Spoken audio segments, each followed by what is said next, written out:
Hello friends, कैसे हो आप सभी। स्वागत है आप सभी का हमारे चैनल द नॉलेज पर। आज हम आदित्य L1 मिशन के बारे में अध्ययन करेंगे। ये फ़ोटो जो आप देख रहे हैं ये आदित्य L1 मिशन के लॉन्चिंग की टाइम की है, जिसे PSLV C-57 रॉकेट के द्वारा लॉन्च किया गया। तो स्टार्ट करते हैं। आदित्य L1 मिशन, इसका नाम आदित्य क्यों रखा गया? क्योंकि आदित्य सूर्य का पर्यायवाची होता है, इसलिए इसका नाम आदित्य रखा गया। इसको लॉन्च किया गया 2 सितंबर 2023 को। इसमें रॉकेट जो यूज में लिया गया था उसका नाम था PSLV C-57 का XL वर्जन था।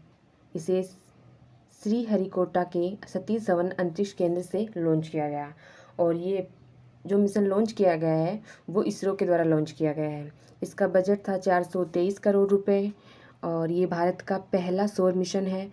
लैग्रेंज बिंदु L1 में स्थापित किया गया है इसको, जो कि 15 लाख किलोमीटर दूर है। 15 लाख किलोमीटर दूर है वो चंद्रयान की दूरी का 4 गुना है। इसमें एक वर्ड काम में लिया गया है लैग्रेंज बिंदु। तो ये होता क्या है लैग्रेंज बिंदु L1? लैग्रेंज बिंदु दो खगोलीय पिंड होते हैं, उनके बीच में 5 लैग्रेंज बिंदु होते हैं। जैसे कि पृथ्वी और सूर्य हैं, इसके बीच में 5 लैग्रेंज बिंदु होते हैं। पर ये लैग्रेंज बिंदु होता क्या है?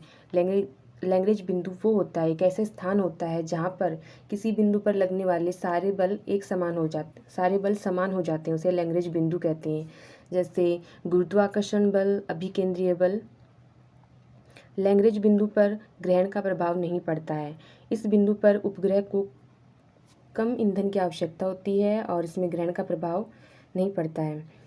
इसका नाम लैग्रेंज क्यों रखा गया है? इसका नाम लैग्रेंज रखा गया है इतालवी फ्रेंच मैथमेटिशियन जोसेफी लुई लैग्रेंज के नाम पर इसका नामकरण किया गया। पृथ्वी और सूर्य के बीच, ये सूर्य है और ये पृथ्वी है, इसके बीच में 5 लैग्रेंज पॉइंट होते हैं। L1 सूर्य और पृथ्वी से समान दूरी पर है। L1, L2, L3 ये तीनों पॉइंट अनस्टेबल पॉइंट होते हैं, और L4 और L5 ये स्टेबल पॉइंट होते हैं। आदित्य L1 मिशन के उद्देश्य: सूर्य को समझना, विकिरण, गर्मी, कणों का प्रवाह, चुंबकीय क्षेत्र कैसे प्रभावित होता है, chromosphere, corona, plasma physics, solar flares का अध्ययन, कोरोनल लूप और कोरोनल तापमान, घनत्व, वेग के बारे में जानकारी। सूर्य का अध्ययन क्यों जरूरी है? क्योंकि सूर्य के कारण ही पृथ्वी पर जीवन संभव है। सूर्य के अध्ययन करने से हमें क्या पता चलेगा कि सूर्य में बदलाव होने पर अंतरिक्ष और पृथ्वी पर जीवन कैसे प्रभावित होता है, इसका अध्ययन कर पाएंगे। इसलिए सूर्य का अध्ययन करना जरूरी है। आदित्य L1 मिशन में 7 पेलोड काम में लिए गए हैं, और इन 7 पेलोड की फुल फॉर्म हमें याद रखनी बहुत ज़रूरी है, जो कि आने वाले एग्जाम्स में के लिए बहुत इंपॉर्टेंट है, तो आपको ये याद रखनी है। तो ये 7 पेलोड हैं, इनकी फुल फॉर्म है। पहली है PAPA, तो इसकी फुल फॉर्म हो जाएगी plasma analyser package for Aditya. ये क्या काम करेगा? गर्म हवाओं का अध्ययन करेगा।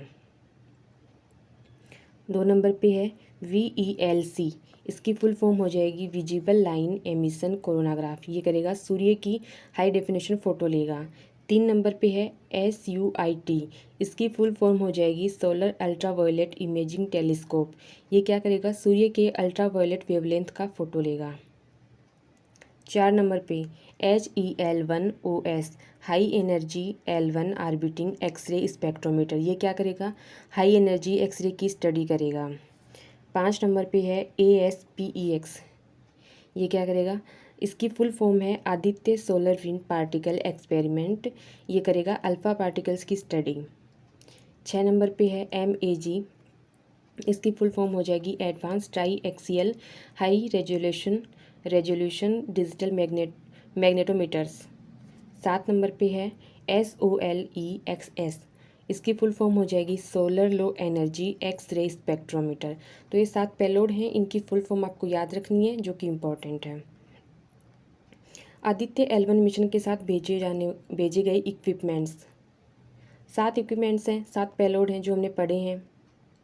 जैसे HEL1OS, PAPA, SOLE, XS,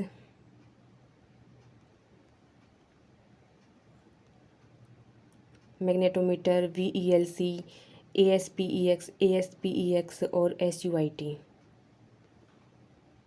Aditya spacecraft को L1 पर भेजने की वजह, इसकी वजह कौन कौन सी हैं? तो इसकी पहली वजह है सूरज के किनारों पर होने वाली हीटिंग का पता लगाएगा। दूसरी वजह क्या है? सूरज के किनारों पर उठने वाले तूफानों की गति और उसके तापमान के पैटर्न को समझेगा। तीसरा, सूरज के वायुमंडल की जानकारी रिकॉर्ड करेगा। चौथा है पृथ्वी पर आने वाली सूरज की किरणों से मौसम पर पड़ने वाले असर का पता लगाएगा।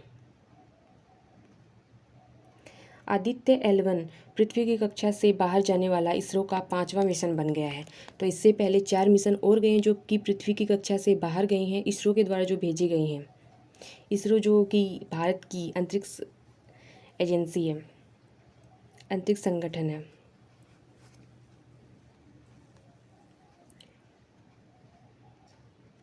पहला चंद्रयान फर्स्ट,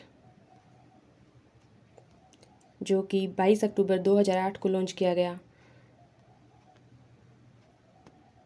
दूसरा मार्स ऑर्बिटर मिशन 5 नवंबर 2013। तीसरा चंद्रयान 2, जो कि 22 जुलाई 2019 को लॉन्च किया गया।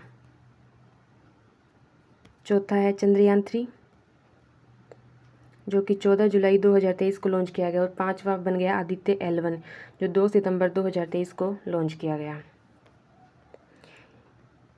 भारत के अलावा क्या और देशों ने भी सोलर मिशन भेजे हैं? हाँ, भारत के अलावा अन्य देशों ने भी सोलर मिशन भेजी हैं। तो आइए देखते हैं कौन कौन से देशों ने भेजे हैं। जर्मनी, अमेरिका, इनका जॉइंट है। हीलियोस 1974 और 1976 अलग अलग। जर्मनी और नासा ने मिलकर 1974 में हीलियोस 1 और 1976 में हीलियोस 2 नाम से डीप स्पेस प्रोब लॉन्च किया था। दोनों ने सोलर विंड, सूर्य की मैग्नेटिक फील्ड से जुड़ी अहम जानकारियां दी। अमेरिका का ISEE-3 1978 में, नासा के इंटरनेशनल सन अर्थ एक्सप्लोरर 3 ISEE-3 को लैग्रेंज 1 पॉइंट पर हेलो ऑर्बिट में रखा गया था। ये पहला स्पेसक्राफ्ट था जिसने पृथ्वी की तरफ आने वाली सौर आंधी को ऑब्जर्व किया। अगला है अमेरिका का विंड, जो कि 1994 में। विंड स्पेसक्राफ्ट नासा की सबसे प्रभावी और सबसे लंबे समय से काम कर रही स्पेस ऑब्जर्वेटरी में शामिल है। 1994 में लॉन्च के बाद से ही यह सूरज की स्टडी कर रही है। इससे अगला है अमेरिका यूरोप का सोहो 1995 का।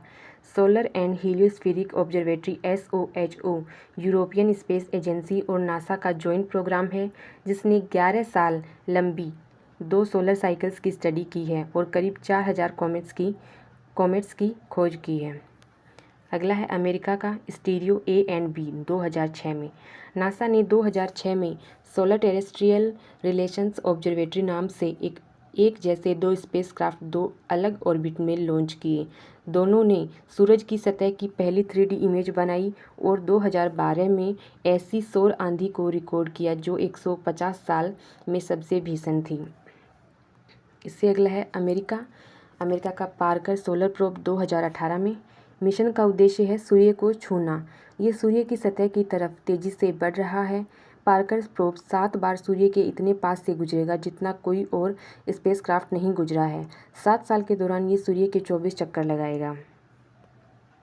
चीन ASOS 2022 advance space based observatory solar ASOS को solar magnetic field, solar flares और कोरोनल मास इजेक्शन की स्टडी के लिए लॉन्च किया गया था।